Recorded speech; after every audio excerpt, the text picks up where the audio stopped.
Quick throw. Tony's got it. Tony walks in. Touchdown, Kansas City. You're not allowed to go from an eligible to an ineligible player on back-to-back plays. Blitz coming. Mahomes, man wide open. Touchdown, Chiefs at Sky Moore. How does that happen in the Super Bowl? Red zone touch. Oh. How does it happen in the Super Bowl? Where are they going? And the fact that they beat you twice on the same play run on both sides. That was amazing. That is a complete indictment of the coaching that they didn't fix the first miscommunication. Jonathan Gannon has been a weak spot on the team all year, and you just saw the end result. That's how it ends when you have a coach who is not coaching to the style of the talent he was given, who is still terrified of the big play, even though there's nobody on the other side of the ball who can make a big play. Oh, Angelo Cataldi, 94 WIP. To keep this beat going. 94 WIP. Now they turned on the defensive coordinator, Coach Gannon. They don't want him on the field anymore. They're just talking about all the sacks and mass. How about developing a linebacker, for Christ's sake? Yeah, they haven't done that in years. They're like the Raiders in that aspect. They don't have good linebackers in Philadelphia. They've been looking for a linebacker for 13 years. Just like the Raiders. Hey, honestly, I think Gannon's supposed to be a head coaching candidate. Bro, when they came on these airwaves and said Nick Sirianni will be the next Bill Walsh. Show the camera, by the way. He's ahead of the curve. I'm thinking to myself, I was like, man, look. If I was going to come on here and say anything like Steve Kerr, Phil Jackson, look, at times can we be Warrior homers? For sure. Absolutely. All right, I can homer with the best of them. But have I ever come on here and said Steve Kerr's better than Phil Jackson? Have I even insinuated at it? And, not even close. And Steve Kerr's got hardware. Four. The most championships in Bay Area coaching history, okay? He's a legend in terms of coaching, right? I've never uttered Phil Jackson's name. For you to utter Bill Walsh's name on Nick Sirianni before he even won his second playoff game? Like, come on, man. It was disrespectful. It was arrogant. That's an arrogant coach, and that's an arrogant fan base. There are a lot of arrogance coming out of the 215 in Philadelphia. The arrogance was just, Joe DeCamera was like, I guarantee there's no doubt in my mind that we're beating the Chiefs. It's not even going to be close. Hell, I thought the Eagles were going to beat the Chiefs. I thought the Eagles were going to win the game. I really did. You know what his nickname is now? Joe DeScamera. Oh. Okay. That's a 3. Hey. It's 3 Spadone. And regarding the Philadelphia radio, I had it tuned in this morning. They are just destroying the defensive coordinator. And my thing is like, yeah, okay, defensive coordinator. What's your special teams coach? Yeah, what about the special teams coach? Hey, I want you to pull up this Instagram post from City Chopped. I want you to sing along with me, Shasky. Okay. Grab your phone.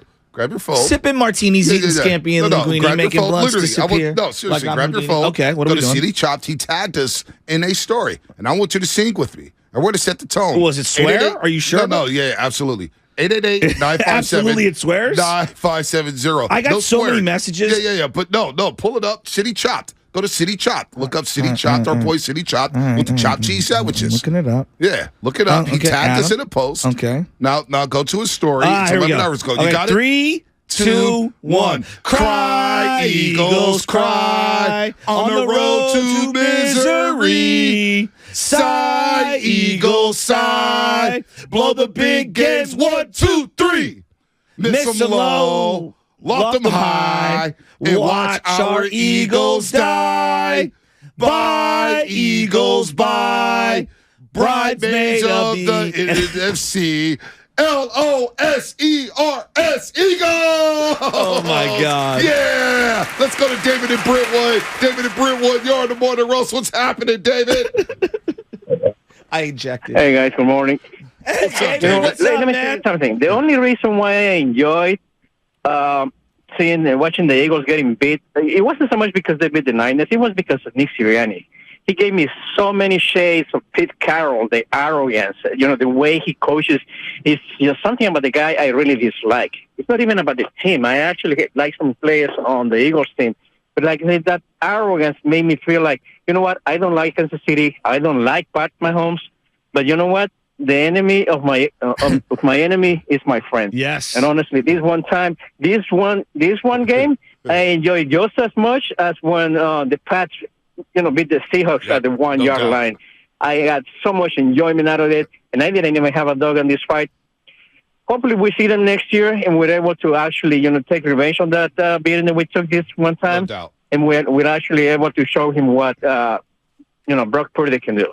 No doubt. Hey, thanks for the call, David. When you bring an ancient proverb like that, the enemy of my enemy is my friend, now I'm in. Now I'm all in. Listen, I did think about what could have been with Brock Purdy, watching the Eagles secondary get carved up like that.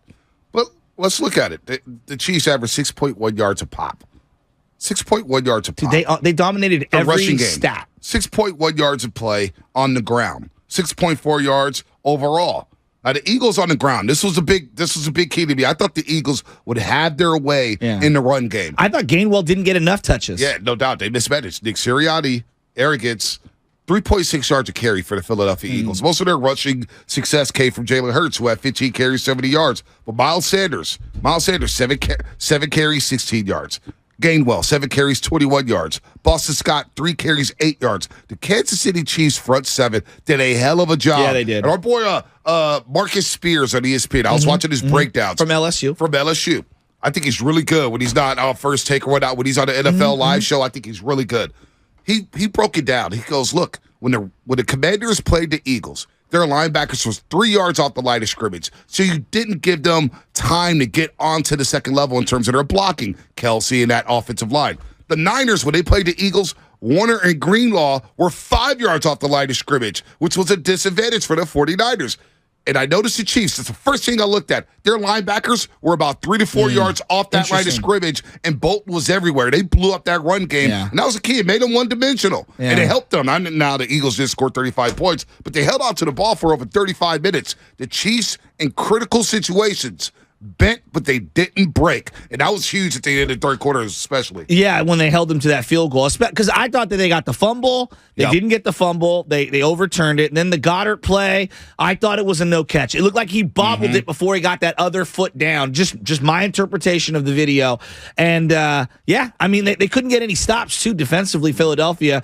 For that front to be as dominant as they were early on against the 49ers specifically, because Josh Johnson's in there, they knew he was going to get rattled. I didn't see Hassan Reddick at all in that game. Reddick, Fletcher Cox, Sue, Hargraves. Hargraves had a couple plays. He made 2 really nice plays in the run, but nothing in the pass rush was. But I guess it goes back to Mahomes is just such a ballerina. I mean, he was moving around phenomenally. He was. His pocket presence is next level. The way he steps up in the pocket, the way he just whips the ball out of his hands, whether he's going deep, short, doesn't matter. He got Juju Smith-Schuster involved in that game in the second half. Valdez-Scantling is a number 2 there. I know.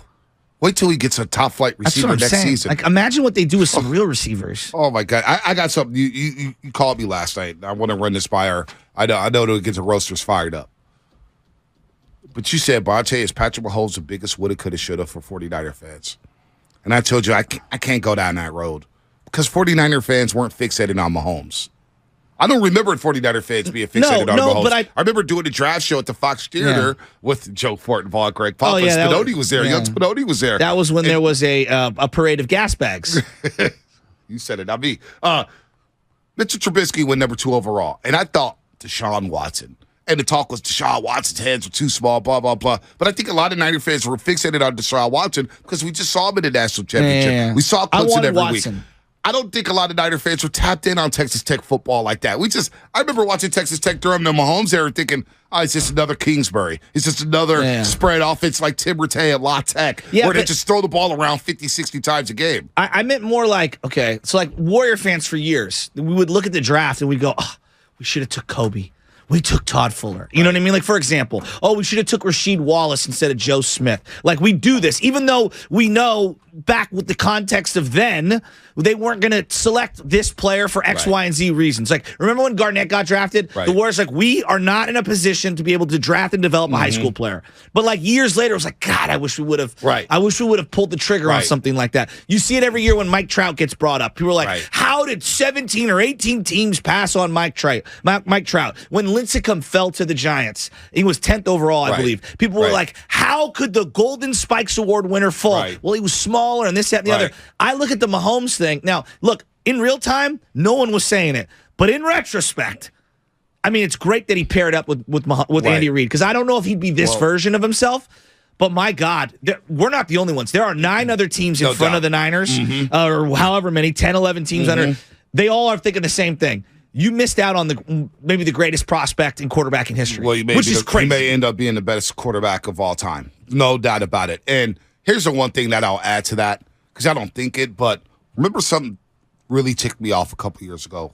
And it's something that John Lynch has said. We love John Lynch, the GM of the 49ers. He's almost too candid. Yeah. Remember I said that in real time? And you were like, well, he was transparent. I was like, I would just rather you keep that tucked and not say anything. Yeah. But what he mentioned was he went to Mahomes' pro day and called Shanahan and said, boy, we may need to rework our draft board.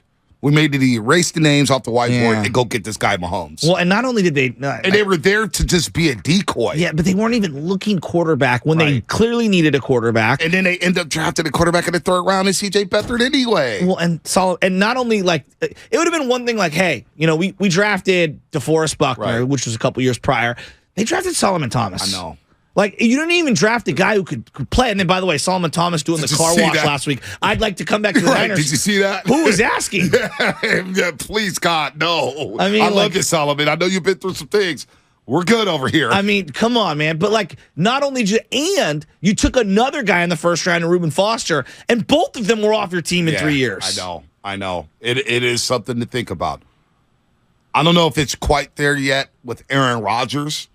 Because we knew Aaron Rodgers was in the backyard of the Bay Area. Yeah, we all wanted Aaron Rodgers. Wanted him. He should have been the number one overall pick. It's got that feel, though, B. You had your choice of who you wanted. You could have had Watson or Mahomes. And they were at Mahomes' pro day. John Lynch said, yeah, we weren't really scouting him. I was just there to kind of deep teams. I was there to be a decoy. Really? Well, the reality is it probably won't ever go away for some fans. But for others... You can say, hey, look, they've had all this success without Patrick Mahomes, and maybe he doesn't end up being whatever version he is now, which I agree with. Right. But the other part of this is like, if you do win one, it will totally shut that argument off. But right now it won't. No. And you lost to Mahomes. I know. You lost to him. And now he's paired up with Andy Reid, and they still have damage to do in this league. Well, what's They're not slowing down. Ironic is Christian McCaffrey was in that same draft. I know. And my boy Rocco wanted Christian McCaffrey taken. Yeah. And I thought that was a luxury choice at the time. Aspinodi, when the Chiefs traded up in that draft, Papa had a meltdown because he thought fat Andy Reid was going to draft McCaffrey. And we were thinking, oh, man, McCaffrey in Kansas City's offense with Andy Reid? Didn't he go before that, though? Yeah, he went like 8th to the Seventh, Panthers. 8th, yeah. Yeah, something like that. Yeah. Panthers took him, Interesting.